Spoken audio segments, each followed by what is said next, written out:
Sir, kahapon you mentioned na pinagpipilian ng COMELEC yung NIA or Amoranto for verification. Kailan po nabigyan ng go signal yung COMELEC for Kahapon Amoranto? po, yung ating mga tauhan ay pumunta sa Amoranto. Actually, kung tutuusin, mas maaganda sana in terms of nearness sa NPO ang NIA, National Irrigation Authority. Na-inspect din namin noong Sabado mismo. Kaya lang, di hamak na mas malaki yung Amoranto. Ipapagamit sa amin yung buong gitna ng basketball court at lahat ng sasaraduhan nila yung buong Amoranto only for the use of COMELEC for at least 2 months.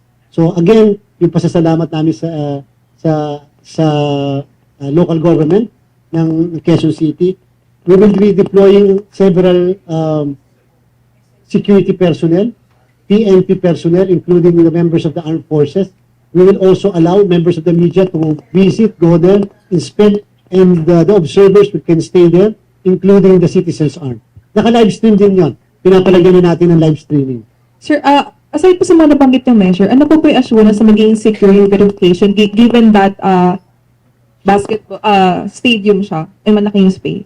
Ay, opo, kahit malaking space, basta i-limit mo yung pagpasok ng tao, paglabas ng tao, at kinakailangan may proper identification yung lahat ng pagpasok, paglabas. At sa aking palagay, basta ikaw ay naka-live stream, any time of the day, kahit gabi, makikita ng tao yung verification na ginagawa. Verification lang po yan, ha? Hindi po yan printing, verification. So, naniniwala po ako na hindi naman po ganun ka-dangerous yung lating. At yung pong pag-alis ng mga truck, halimbawa, na magdadala ng i-verify na balota, gagawin lang po namin yan kapag may kasama sa convoy na presence ng ating po mga citizens arm na naandun din lagi sa ating National Printing Office.